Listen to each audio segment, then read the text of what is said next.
This lecture is going to define what sustainable sites are. I will also discuss the Sustainable Sites Initiative, which is abbreviated as SITES. The Sustainable Sites Initiative is a voluntary rating system that is designed for projects to follow a series of credits and prerequisites to achieve a sites rating. We are on version 2 of the sites rating system. I say we because I have worked on developing the sustainable sites for about the last 18 years and very proud of it. But it's a national, actually it's an international rating system. We just certified a site development project in China. You can see that sites offers 10 sections. For everything from the context of the site to the performance monitoring of the site after it's built. This is for site development, so it would be parks, streetscapes, roadway projects, development of campuses, etc. This does not rate sustainable buildings. It only rates the area outside the building. We'll talk about sustainable buildings later in the semester. So I'm just going to run through quickly the sections of sites and the credits and prerequisites in each section. The first section is about site context, and it has prerequisites and credits. Prerequisites mean that they are required. So there are 4 prerequisites that are required for every project that gets site certified in this section. And then there's an additional 3 credits that projects can choose to achieve or not. But the prerequisites have to do with limiting development on farmland, protecting floodplains and aquatic resources, and conserving habitats for threatened and endangered species. And then the projects can earn credits for developing in infill sites. These are called either grayfield or brownfield sites. Grayfields are previously developed sites. Brownfields are sites that are contaminated.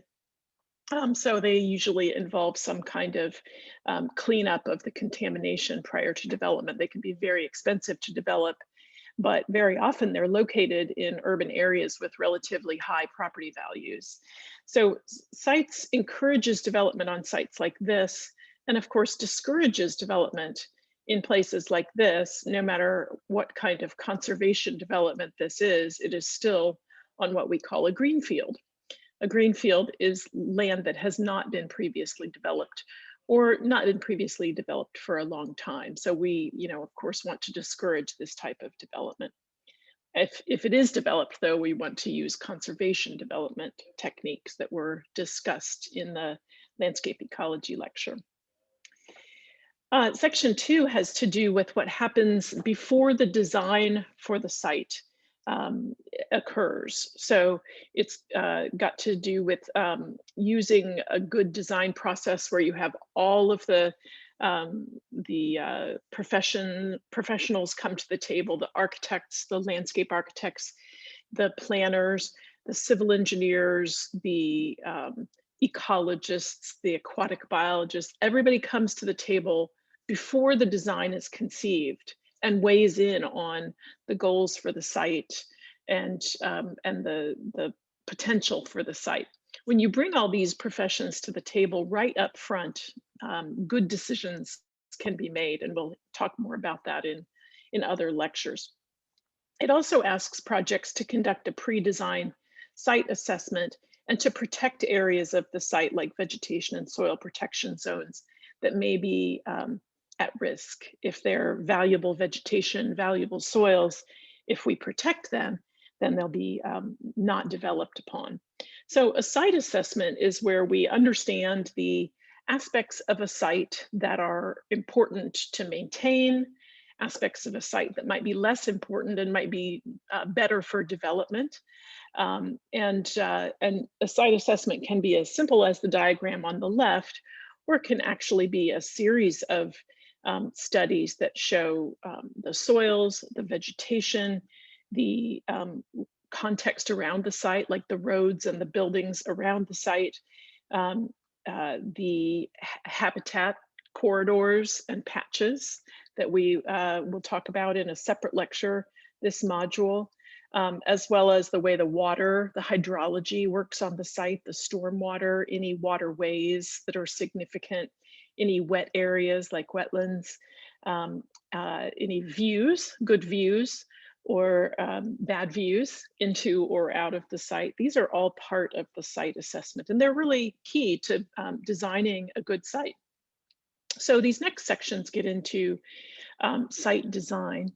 This is the water section, which has to do with both water conservation and stormwater, managing stormwater on the site in a way that protects the ecology.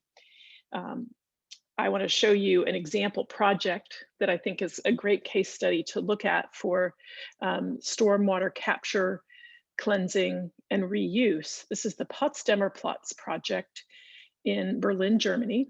Potsdamer Platz was a historic square.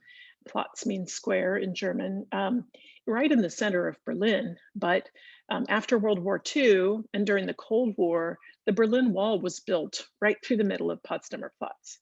Well, when the Berlin Wall came down, this was area that was ripe for redevelopment, a lot of vacant space.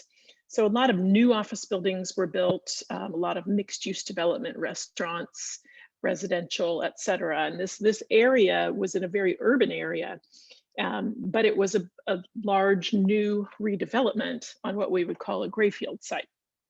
So the designers, the master planners of this development, which were urban planners, architects, and landscape architects, came together and decided that one very important aspect of this development was going to be to manage the stormwater on the site in such a way that it could be collected off the rooftops and off the pavements, stored in underground storage systems, and then reused in sprinkler systems within the building for fire suppression, in flushing toilets within the buildings, and then also reused as an urban water amenity that becomes sort of a water feature for this urban area. Additionally, all the buildings had green roofs. And so stormwater that falls on the rooftop was absorbed by the green roof soil. And that extra water was taken up by the plant roots and transpirated by the plant leaves. And this process is called evapotranspiration. So quite a bit of the stormwater could be taken care of that way, but what couldn't be taken care of on the green roofs was then held in these cisterns for reuse in the buildings and in this urban water feature. Additionally, stormwater is oftentimes very dirty because when it falls on a rooftop, sometimes it has acid rain in it. It has sulfur dioxides and nitrous oxides. It has particulates from the air, et cetera. And so the water needed to be held in these urban water features and cleaned at the same time.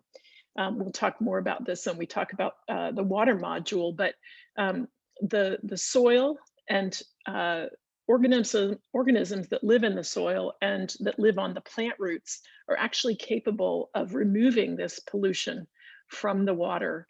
So this is called a cleansing biotope. We also would call it a constructed wetland. It's pretty much the same thing. But this urban water feature, which is pleasing to look at, pleasing to sit by, was also working very hard to remove pollutants from the stormwater. So this is a great case study of stormwater management and water conservation. And it really fulfills a lot of the aims of the water section of the Sustainable Sites Initiative. The next section has to do with soil and vegetation. The prerequisites, the required credits have to do with creating a soil management plan and controlling and getting rid of invasive plants and using appropriate plants. We'll talk about that in a minute.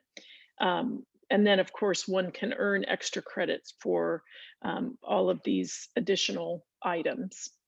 But I just want to pause and point out this may be the only time that all semester that we really talk about soils, but soils provide so many ecosystem services, and I think we don't think about it because it's just dirt, right? But they provide carbon storage, water filtration. Um, Soils recharge aquifers by water moving through the soils into the aquifers um, below grade, sorry. Soils store water and keep it from running off.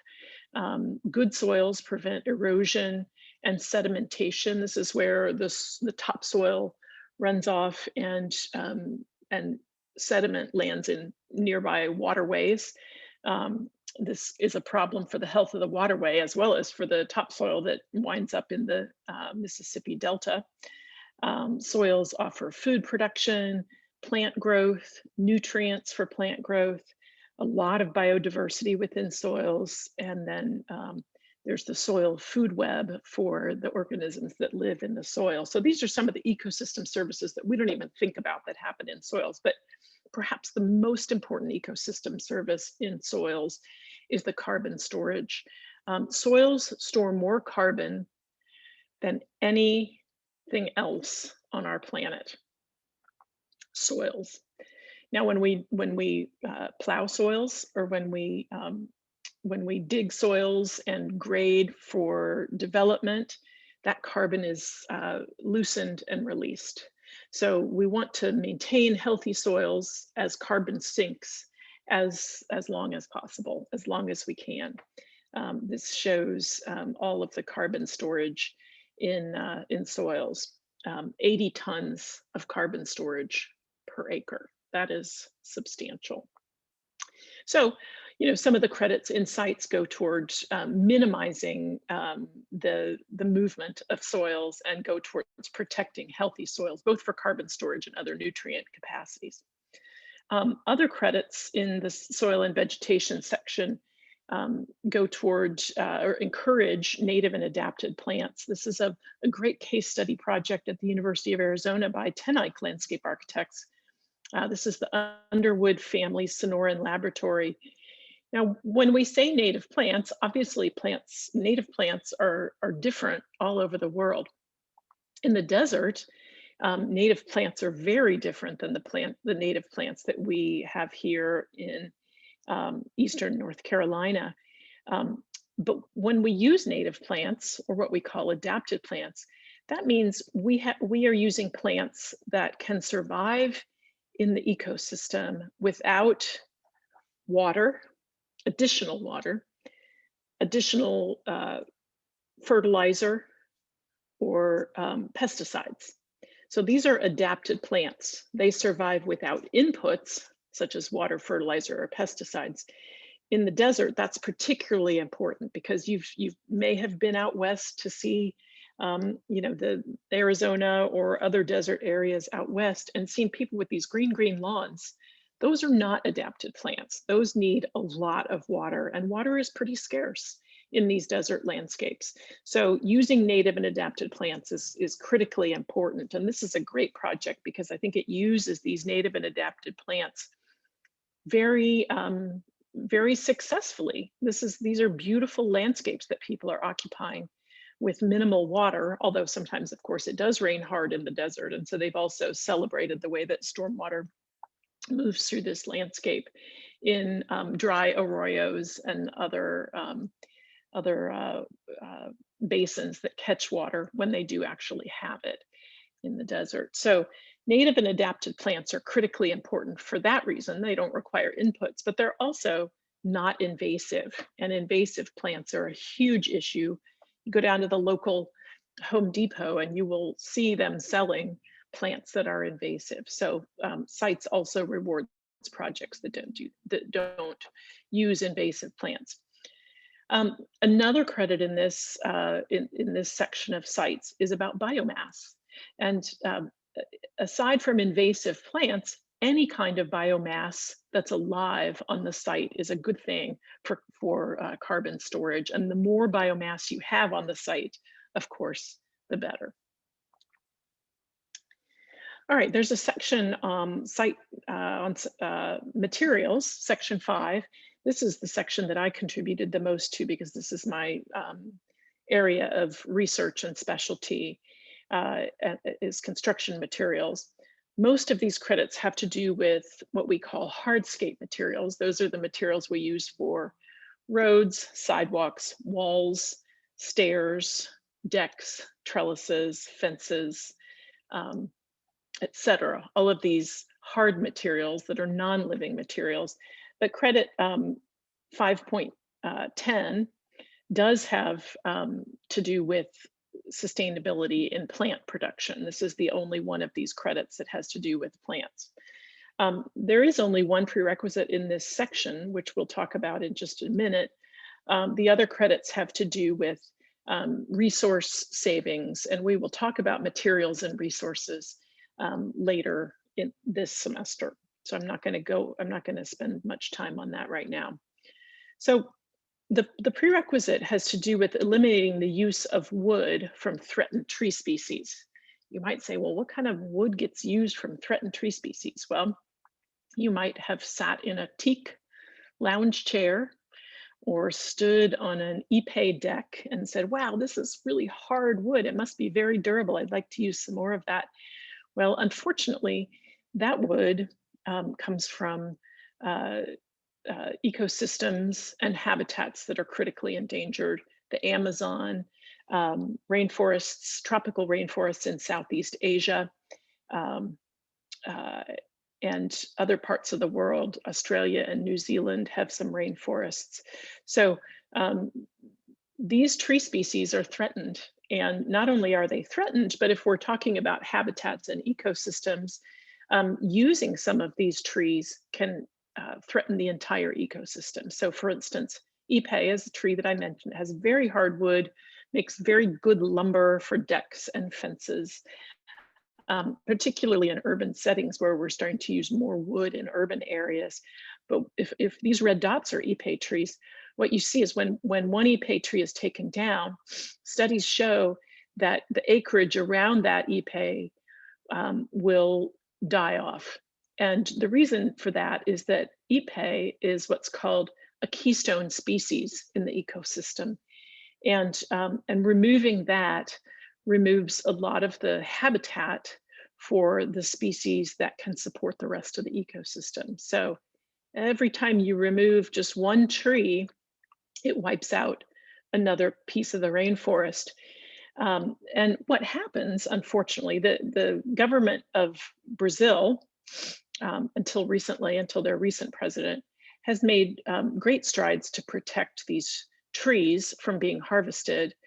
But what happens is that there's a lot of illegal harvesting. In the dead of night, someone might go into the rainforest and cut down an ipe tree and haul it out of the rainforest.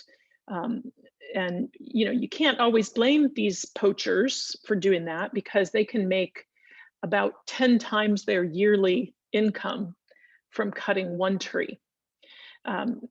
They can get anywhere from $40,000 to $60,000 for the lumber from this tree. And so you can't blame the poachers necessarily, but it's a very dangerous business. And what's happening is that murders are taking place of indigenous peoples living on some of these lands in the Amazon. This is a chart showing the murders that have resulted from what is characterized as land disputes. These land disputes are generally over protected lands that indigenous peoples live on that have some of these valuable tropical hardwood species. So since the 80s, there have been nearly 2,000 people that have been murdered over land disputes, primarily due to logging. So this is a human rights problem as well as an ecosystem problem. So I'm very proud that CITES has this credit protecting vulnerable trees. The next section of CITES has to do with human health and well-being on design sites. So it's got to do with everything from accessible sites, safe sites, sites that are clear the wayfinding is clear. Wayfinding has to do with how well visitors to a place can find their way around the site. Um, it also rewards projects for supporting physical activity, providing on-site food production, reducing light pollution, etc. So, there are a lot of studies that we will read about in one of the readings for this module about the benefits of green space for children's learning and for anyone's mental health. Section 7 has to do with construction and the way that we practice sustainable construction practices as the site is built. Um, uh, Reducing topsoil runoff is one thing. Restoring soils disturbed during construction is another one. Even just communicating sustainable construction practices with the contractors is a key piece of this section. And usually that's through a construction plan where you monitor the construction activities that happen, protect vegetation, protect soil, etc. Section 8 has to do with planning for operations and maintenance. This is oftentimes called O&M.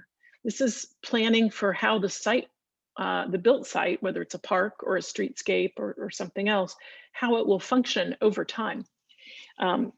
There is a requirement that a site write a site maintenance plan so that whoever is going to maintain the site can understand how to maintain the site. A lot of the sustainable sites credits encourage built landscapes that are not just mow and blow, as they say. You can't just show up and mow everything down and blow it out of the pavement. It's actually involves some different maintenance techniques. So that needs to be written about in a plan and communicated to the site owner and to the people who are going to be maintaining the sites. And so this is critical because the site maintenance is going to be an ongoing thing for the life of a site. And Central Park has been there for 100 and some odd years, and other built sites could be as well.